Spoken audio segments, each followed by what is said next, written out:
Wanted to do just a real quick video about sort of 2K because NBA 2K22 as of me shooting this video is going to be out like the next day. But I think this video in itself is something that transcends different 2K video games, and will of course transcend the release of the upcoming one. We do this every year, where Mike Wang gameplay team gets to talking about it, and there are some concepts that sound very, very good. And then upon the arrival of the game, and more so going into it, it's not what it was, let's say, was supposed to be. So this more so is referring to the competitive aspect of the game. So for you guys that are more like, oh, well, yeah, I don't play 2K. Okay, that's your business. You guys that are the pay to win aspects and all of that, we know that exists maybe in like my team and all of that. I'm not here to dispute any of that. I've y'all know my views certainly on like pay to win aspects of video games and all of that. And I've been a proponent of sports games and sports titles in general not being released every year. I don't think they should be, and hopefully we move in a different direction, but because they're making all this money, I don't see that happening. But I'm referring specifically to the competitive circuit. Now, what does that mean? When I'm using the term competitive for the sake of this video and moving forward, I'm talking about separating the fact that there are better and worse players, good to great, good to average, average to bad, and that being reliant solely on not just the skill set, so the guy having the controller in hand and playing it and understanding the mechanics of the game, but also basketball IQ. And I'm more so specifically referring to it in the context of like the PvP, my players, my career element of it is more so what I'm referring to. Some of this will cross over into like you guys that play like online ranked or my team or anything like that. But I just want to just for the sake of the video, understand what it is I'm talking about. Really the mode that most people play. And we're talking about that. So I guess the question is that we're going to try to answer is why isn't it as competitive as it should be? Yes, and in most often cases, the better player is going to win. The better group of players are going to win. However, once you start getting the lines start getting blurred, I guess, because there's very cheesy aspects to NBA 2K, and it has been historically. And every year there's some new meta. People break the builder and make these like all of this.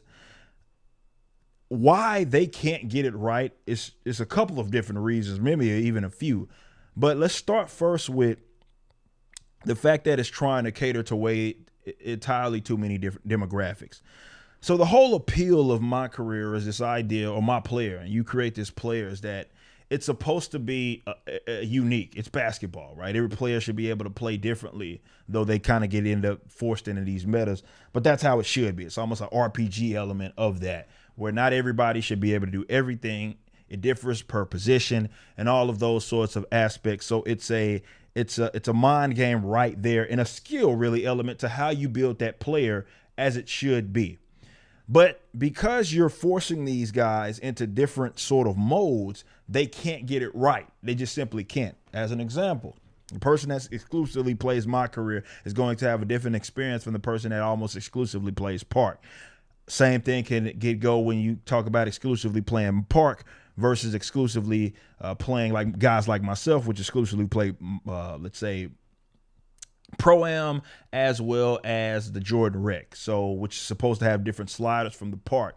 But it's all in the same game and all with those same builds. You can take that same exact build for the Park, same exact build for the Rec. And because those are two completely different modes, I won't even touch the Park. It's way too cheesy, certainly for me. And I mean, it does not reward you for being better than your opponent. It rewards cheesers more often than not.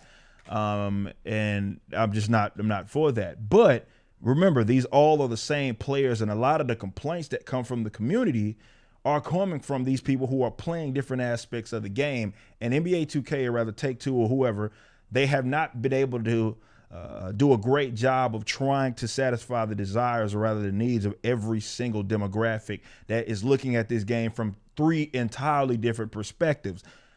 So I've always pitched the idea that they really separate those, like, okay, you enter a my player career, and you should have an option select. They never do this, by the way, but it may be an option in which it's like you select that player and you say, okay, this is where he's going to be in this setting.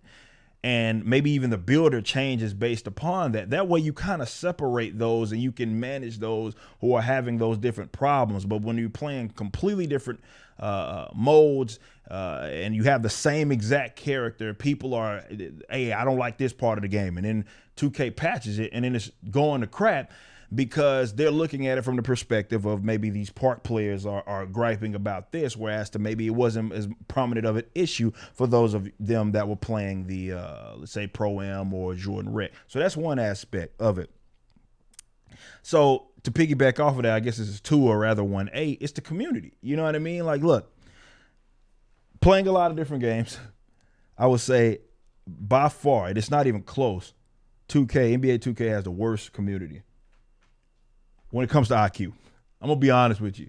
When it comes to people that just can process information, it's by far the worst. FIFA's pretty bad as well, but 2K is by far the worst. There's a lot of brainlets that play this game, and to be fair, it's like the only main basketball simulation game, and it's basketball at the end of the day. It's becoming more of a worldwide sport. A lot of people play it. So, yeah, I totally understand that. But a lot of these guys, for example, don't even understand like that RPG element of the game. And you have more people wanting to be able to do every damn thing. And it's a lot of noise in the ear of certainly the developers. And what I mean by that is look at, let's say, for example, the complete removal, like making in past previous years, a smaller build, right? A shorter point guard or something like that. It almost has zero benefit, right? Because it has no separation of between that. It's like if you're not making a guy that's at least like 6'4", you know what I mean? You're at a completely different disadvantage. Apparently that was supposed to change this upcoming year, but hey, it may. And then it'll get passed because people will start complaining because their 6'9" demigod build isn't able to do fucking everything, right? But because of that, and then you look at people looking at the real life scenario, they think every player should be able to shoot like Steph. Oh, well, Steph does it. Kevin Durant is a very versatile player. Damian Lillard can shoot from 40 feet. I should be able to do that, and you should be giving me the tools to be able to do that. And then it's like these guys don't want to be punished for making bad decisions and bad builds, right? So you make a 25 interior defense guy, that guy should be getting destroyed every time that he goes in, or a 25 block rating or whatever it is. And that's not the case because the game is not built for competitive play in that regards. If it was, NBA 2K going head to head against other people, it would be a very difficult game. And it would be a very punishing game, right? The offensive player, I've said definitely dribblers. Of course, that's been the meta. People doing Curry slides all around. They get one slither of no matter how close you are, but they get that maybe that slither, and then they just press square, hope for the best because they have a decent master of their shot. It's going in nearly every time, and there's nothing you can do to stop it because the defensive player is not given the tools, no matter how good his stats are, is not really given the tools in comparison to the offensive player. If it was, and this is what I'm saying, as an example, just for shot contest. When it comes to a 1v1 or 5v5 or wherever, you get what I'm saying. You're playing against another human being. Anytime there is a defensive player near that player, he should miss that shit nearly every single time, if, of course, he has decent stats. That's how punishing the game should be. Why? I get it. Steph Curry shoots with a hand in his face and drains it. Doesn't matter. This is an online competitive game, or it markets itself as if it's supposed to be that, and it's supposed to be a skill gap, right? So if you're talking, I get it. You have to kind of have that idea of realism, simulation, but also understanding that this is supposed to be a competitive setting. So if a defensive player, for example, is in the right spot, I don't give a damn how many Curry slides that you've done. You should miss that shit every time if his stats are decent if he's anywhere near you. And this is what they're talking about with this upcoming game. Mike Wang saying, well, we're trying to, as opposed to just rewarding people for having decent timing or decent mastery of their stats, we're going to then have these guys that understand, like basketball IQ. So maybe spamming or sprinting to the goal, turbo square, and dunking on everybody. Maybe that's not as conducive with shooting with a hand in your face, but you have all whatever badges to nullify it, isn't really going to be conducive to winning that game. That's how it should be. And maybe it is upon release. But it seems like it gets patched for the worst player, the lowest common denominator that wants to dominate and doesn't want to have to get good at the actual game. And by good, I'm meaning guys that have higher basketball IQ, have anticipation, have timing, have the reflexes, not the guys that could just cheese. And again, there's not much talent in the Curry sliding, find a slither, and pressing square. Like there's nothing certainly in that. But the guys that can kind of move the ball around, definitely in team play, maybe there's something to that, and rewarding them and such. So when you look at the community and their gripes, and it's coming from three different avenues and three different approaches. All of that's in that ear when Mike Wang and other we're listening to community feedback, we're listening to these content creators who are so worried about making like demigods and doing all these guys have the time to play exclusively part. It's just noise. So how do you make a competitive game when you're listening to all those people? The only way to me this gets resolved is if they separate that pool. If you want to play it, it's like a checkbox once you create that my player. You playing this for competitive play, meaning you're going to be in more so the Jordan Reck, which should be Hall of Fame plus sliders as far as I'm concerned, or are you playing this more casually? You just want to kind of play the park and stuff like that. If they're not going to have all of that on Hall of Fame, which they're not. The park is a cheese fest. It's like on Rookie or whatever. Okay, fine.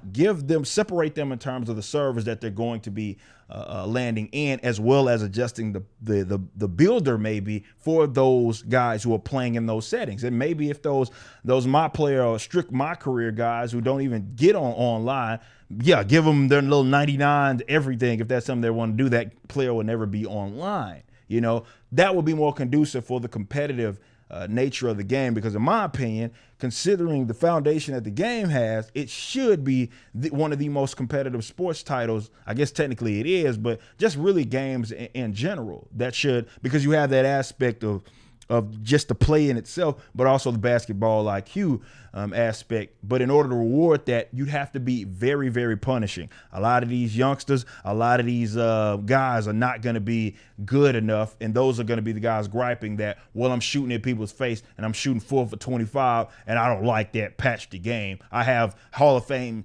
mid-range stats, three-pointer stats. I should be doing this, and that. 2K would have to grow a sack and be like, okay, we don't care what it is that you have to say. You need to get good at the game. And that would be the game being in the best state that it possibly could be from a competitive nature, from a competitive standpoint.